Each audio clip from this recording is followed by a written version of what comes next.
Yo, what's good? It's Brother Brandon back with another guitar lesson. I thought I'd break down some things I talked about yesterday in a guitar lesson so we can recap for a little friend of ours. But I thought it'd be a good lesson for everyone, so check it out. Check it out. All right, we talked about four things. We talked about enclosures, we talked about the Dorian scale, we talked about E diminished, and we talked about C major all over the neck, all right? And they gave him one lick at the end, I guess, but it falls within the diminished idea, so it can still be within the four columns or things. Categories. There we go. That's the C word. All right, so we're talking about enclosures to start off with. And if you don't know what enclosures are, it's just a way to decorate a note, to kind of an ornamentation. You know, you could see it as far back as Bach or Charlie Parker or in the blues. It's all over the place, right? There's some kind of analytical ways that you could think about it. Literally, to me, a good way to break it down is you could play half step above, half step below, to the note that you want. So in this case, we're going to outline a minor triad, G minor triad, G, B flat, D, G, B flat, D, right? Just over and over. And we're going to use exactly what I just said. Half step above, half step below, note that you want to play. Right? That's the lick. That's just half step above, half step below, note that you want to play. And we did that with the G minor triad. So you do it on G, you do it on B flat, you do it on D. Repeat, I'll break it down. A flat, F sharp, G, B, A, B flat, right? And then 6, 4, 5. We're trying to play 5. That's like, we're trying to play this, but instead we're adding all these little decorations, and you just go up the octave, boom. So that's half step above, half step below, note that we want to play. Another thing that you could do is scale tone above, half step below, right? And we're just doing the minor triad. So we're going to do, in the key of G, scale tone above is A, half step below is F sharp to G, scale tone above, half step below, C, A, B flat, scale tone above, it depends on, in this particular case we were talking about Dorian, so I would add an E natural there.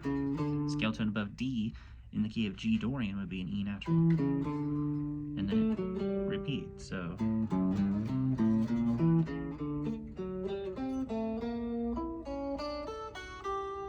that's scale tone above, half step below.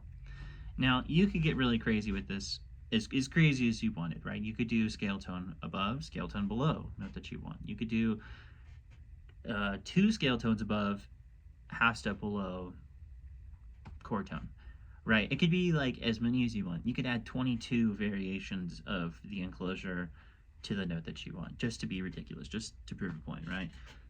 Like you could play 2 scale tones above, and 2 half steps below to the note that you want, if you want it, just for an example. And you could apply that all over. And these could be licks, just kind of to wrap your brain around what is an enclosure, right? Now, as I get older, I don't really use these ideas as much. I think, you know, I really do like that side slipping idea I just showed you, where, you know, it's kind of like, for me, where rather than going scale tone above, I only do scale tone down a lot of times, like where, you know, that's a fun one. That, to me, that's still an enclosure. You talk about all these kind of blues things, just like a way to kind of decorate the note.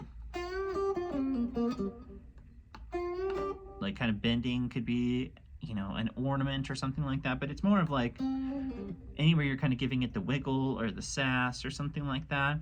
That's kind of more what an enclosure kind of really is in an ornamentation sense, but in a literal sense, that's also kind of what it means, is like scale tone above, half step below, etc. You could be very literal, or you could kind of just, you know, embellish some notes that maybe aren't really there. Like there's not really a C sharp in the key of G, right? But if you're not even really playing it and you're just, you know, barely glistening this C sharp, I think that can add a lot, right? So in this case we were talking about, you know, G Dorian, and he asked, how do I get a lick over this kind of idea, right? So because we were playing in Dorian, I was just like, oh, well, here's this Mark Lethierry idea that I kind of always mess with. Shout out, Mark, we love you. Thanks for the coffee.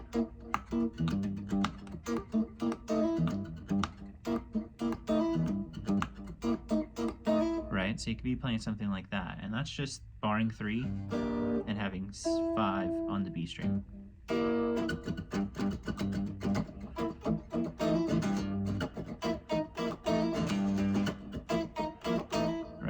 that's kind of the idea. Just chunk. You're just, I call that chopping wood, you know. And when you're working on this kind of stuff, you just want to be up and down, just down and up. That's all you want, you know. Down is downbeat, up is upbeat, right? So that's just a good way to kind of play in time and just adding some enclosures. I think this could even be an enclosure, this little thing, right? Because I'm just kind of, I want to be playing this note, but I'm kind of giving it the wiggle, right? It's a good example. But we can hit it with one of our licks. Here we go.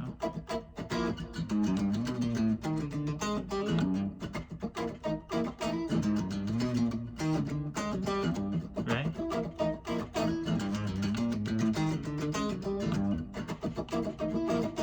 Something like that. So you could play it over any chord, any minor chord, any major chord, you know. It could be G major. It doesn't have to be minor. It could be major. It could be augmented. It could be whatever, right?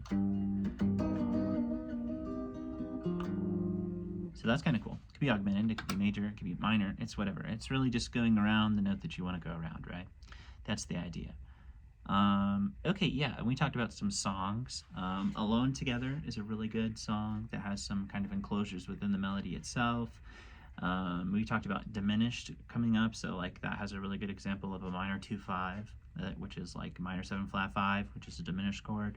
We talked about Nodges, which is like a great gypsy jazz tune that has a lot of enclosures, a lot of half steps, a lot of ornamentation. And Homie only played with 2 fingers, so like check that out. If you don't know Django Reinhardt, go do your homework. To me, like where does enclosures come from is like bebop, you know, like Charlie Parker. So I said learn some blues for Atlas, you know, learn some Charlie Parker, learn some bebop heads, dude. Like that's where that stuff comes from. You know what I mean? Like outside of Bach and all this other kind of like whatever stuff that people are doing now, it's like it came from bebop and classical music. That's where these enclosures came from.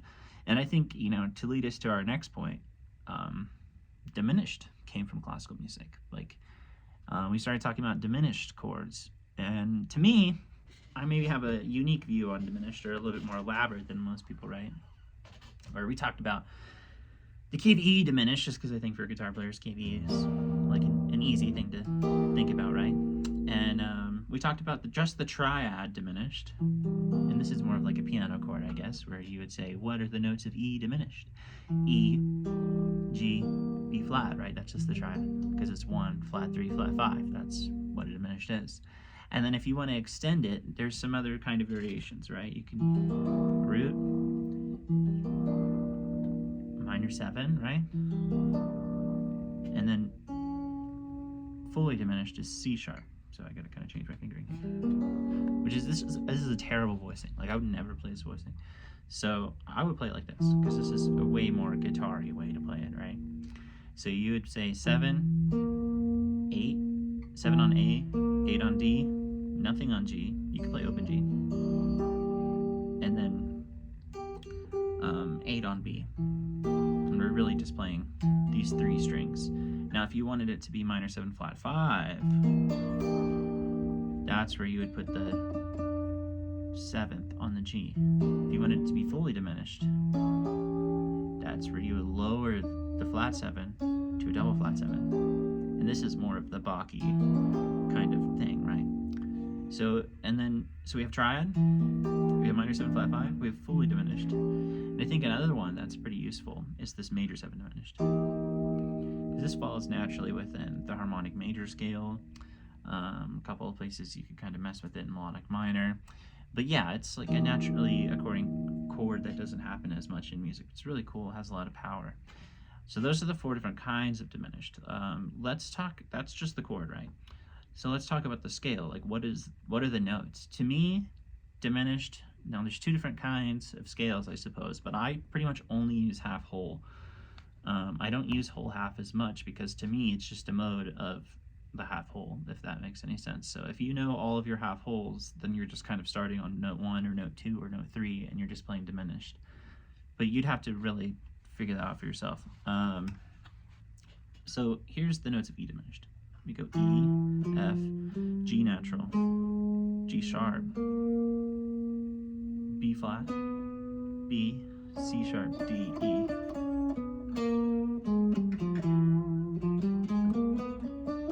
Right? So those are the notes of the scale. And then another kind of fun diminished idea here is that we can move anything diminished in minor thirds, right? So, and what I mean by that, even though I say minor thirds, it could be 4 frets, like 1, 2, 3, 4, right? And anytime you see E diminished, it's also C sharp diminished. It's also B flat diminished. It's also G diminished. It's also B flat diminished. It's also C sharp diminished. It's also E diminished. You see what I mean? So it's just like these notes are symmetrical. Augmented and diminished are symmetrical by different intervals. Minor, or diminished is minor, so it's minor thirds. And augmented is major, so it's major thirds. We'll talk about that next time, but just for the point, you can move anything every 4 frets or in minor thirds, and it's the same notes kind of just repeating, and that's for all the kinds of diminished. You could do major 7, right? Whatever you want. And that's a pretty cool thing to think about. So if you can learn the E diminished scale all over the neck, and you can learn all these kind of different inversions of all the different kinds of diminished, then you can really start learning how to like use them. Another good point that homie brought up was he was like, can't I just like, you know, play the diminished wherever I want, kind of? And that's also true. There's really no rules to this diminished thing, but I think what I'm talking about here is more of like a classical diminished sound, of like traditional diminished, of how people like, you know, Bach and all of them would use a diminished kind of sound.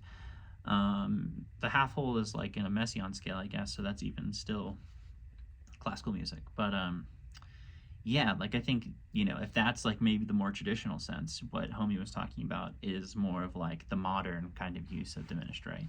So like there's all these things, like he was saying, can I just play diminished in between every chord? And I'm like, yeah, why not? This is what I'm doing. Sounds cool, right? So that's fun, right? So you can always like play your major chord scale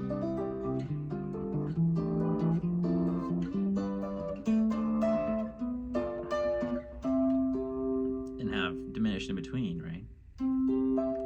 So diminished, maybe dominant 7 here, minor, A flat diminished to G, F sharp, F, E. So, and again, same thing, any of these ones that you're using maybe nonsensically could also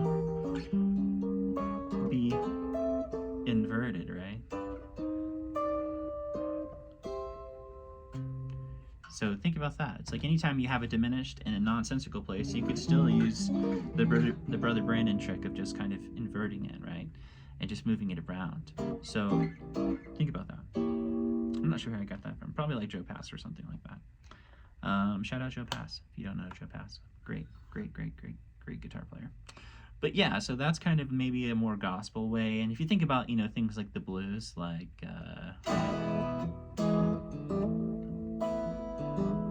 you know, this is really the diminished scale.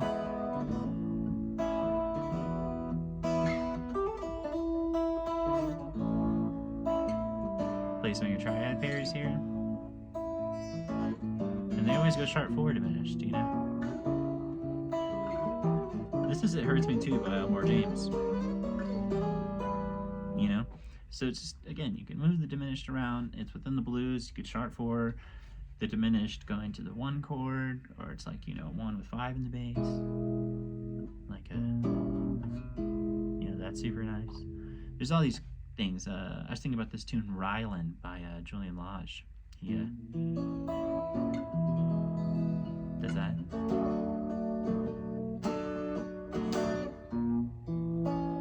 Minor 5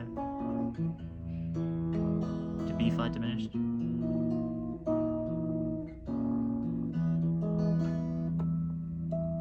So that's super cool, right? Check that record out. That's great. If you don't know Julian Lage, dive deep into that. He's diminished master. So beyond kind of maybe the more modern ways that you could use diminished, like people do in the blues and in gospel music and stuff like that, homie asked for a lick, and I was like, do you just know the notes of the E diminished arpeggio? And he said no. So I was like, well, let's learn the arpeggio, and I'll show you how to turn any arpeggio into a lick. And I said rule number 4, right? So if you don't know Thelonious Monk's rule of music, check that out. Rule number 4 is don't play the weird notes, you know? So like when you don't know what to play, just play the notes of the chord. That's totally fine. And if you see a diminished chord, just play the triad. Just make it sound cool, you know? There's nothing wrong with that. That's awesome. You're playing the right notes, you know? That's what you're supposed to do. So check this out, right? So E, G, B flat, D, E, G, B flat, D, because I'm just playing minor 7 flat 5 all over the fretboard, if I can do it right. Right.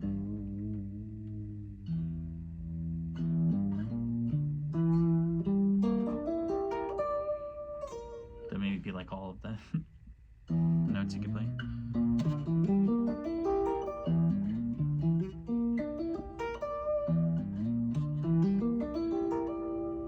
Something like that, you know, low E, G, B flat, D, E, G, B flat, D, E, G, B flat, D, right? Just rinse and repeat. You can go octave up if you wanted. So you got to learn the arpeggio, right? You got to do that. That's just like, you have to do that. And then once you do that, start practicing it like 1, 2, 1, 2, 1, 2, 1, 2, 1, 2, 1, 2, 1, 2, 1, 2, 1, 2, 1, 2. You know, can you do 3? 1, 2, 3, 1, 2, 3, 1, 2, 3, 1, 2, 3, 1, 2, 3. You know, can you do 4? 1, 2, 3, 4, 1, 2, 3, 4, 1, 2, 3, 4, 1, 2, 3, 4. Can you do 5? 1, 2, 3, 4, 5. 1, 2, 3, 4, 5. 1, 2, 3, 4, 5. 1, 2, 3, 4. 1, 2, 3, 4, 5. You gotta go up. 1, 2, 3, 4, 5. Right? So just practice the arpeggio in groupings, and it's gonna sound sick. It's like if you can, you know, if you could do that over every diminished chord, and you can do that in minor thirds, like that's pretty dope, right? So think about that. Like any diminished idea, you can move in minor thirds. You can move every 4 frets. So that lick I just showed you, there's 4 different variations of 2, 3, 4, 1, 2, 3, 4, 1, 2, 3, 4, 1, 2, 3, 4. You know, 1, 2, 3, 4, 5. Just go through all of them, all the way to 1,000,000. You know, it's like that's going to teach you the arpeggio all over the fretboard. That's going to teach you all the variations. That's going to teach you all the stuff.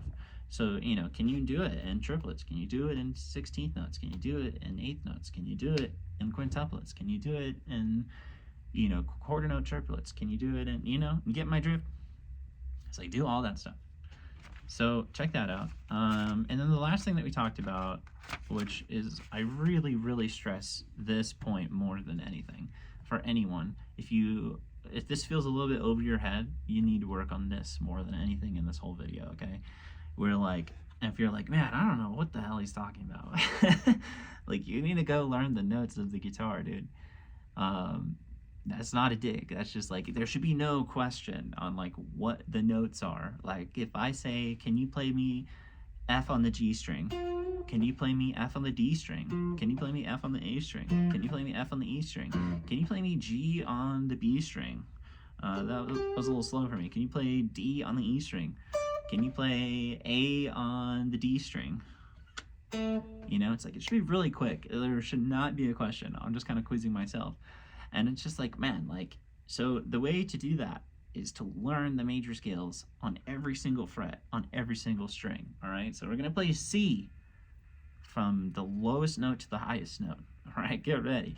So it goes E as in C, E, F, G, A, B, C, D, E, F, G, A, B, C. Can you go on the A string? A, B, C, D, E, F, G, A, B, C, D, right?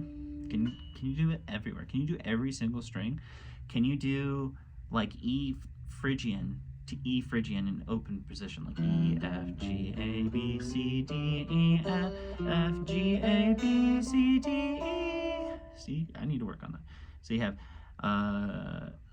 F Lydian, right? You could do F, G, A, B, C, D, E, F, G, A, B, C, D, E, F. Can you do G Mixolydian? G, A, B, C, D, E, F, G, A, B, C, D, E, F, G, right? Like, can you do this everywhere, all over the neck, without any problem? Can you do it with every single subdivision? Can you do, like, this is Locrian. Can you do Locrian in triplets? Triplet, triplet, triplet, triplet, triplet. If you could do that, like, there should be no question on, like, what the notes of C major are. There should be no question on, like, what this kind of stuff is, because inside of the C major scale lives my lick of a B diminished arpeggio, because it falls naturally within the C major scale.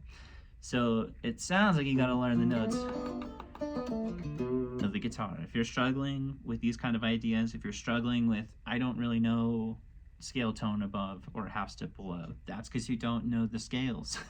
If you're like, oh, I don't really know the notes of this E diminished arpeggio, this lick doesn't make any sense to me, that's because you didn't learn the E diminished scale. You know what I mean? That's because you didn't write out the guitar on every single string, on every single fret, for every single scale, bro. You got to, in my opinion. Like, if you want to be pro, if you want to have no questions on what the notes are on the guitar, you got to write your notes out every single day, bro.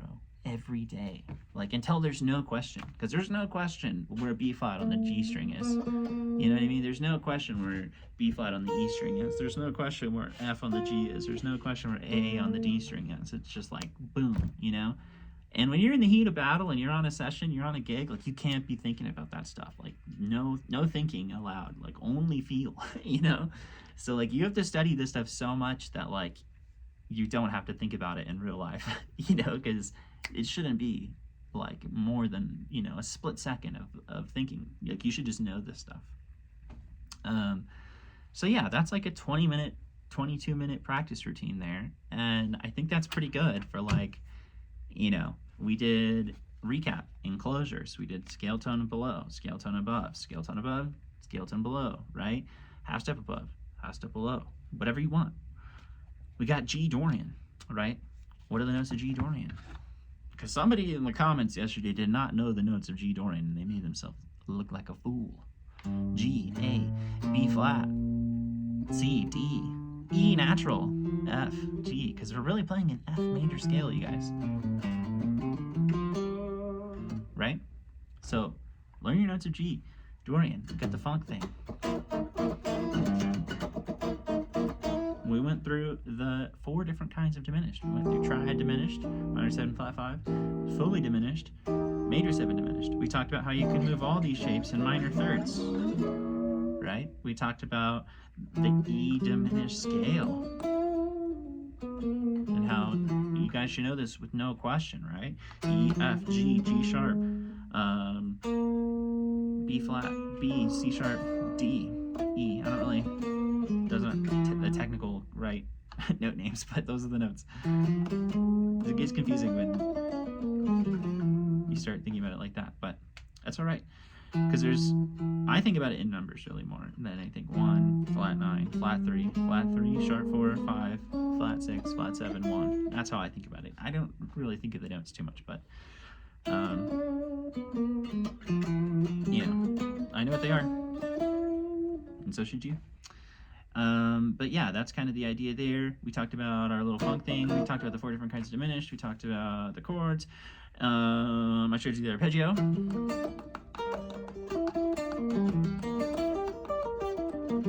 Right? I suck at playing with the pig. Cool. And then, practice that in your groupings. And then we talked about playing all the notes of C major, right? And this should just be no question, bro. Can you do it with 4 fingers per string, Can you do it down, in these positions, right? Can you do it this way? Can you do it 4 notes per string? You know what I mean? You should have this stuff down. It should just be so quick. But yeah, do that with every single major scale. Do that with every single minor scale. Do that with every single diminished scale. Do that with every single augmented scale. That's going to be good for you. Because if you're questioning this stuff, that just means you don't know the notes, bro. But you can fix that. You could totally fix that. That's not like an incurable disease or something. You don't have terminal cancer. You don't have note cancer, bro. It's all good. Just learn the notes. But yeah. Hit me up if you have any questions or you want to study privately. This is just a recap of a lesson for a homie, so you could watch this later. But if you liked it or you learned something, hit the like button, subscribe, hit the super chat. Big love. Peace out, y'all.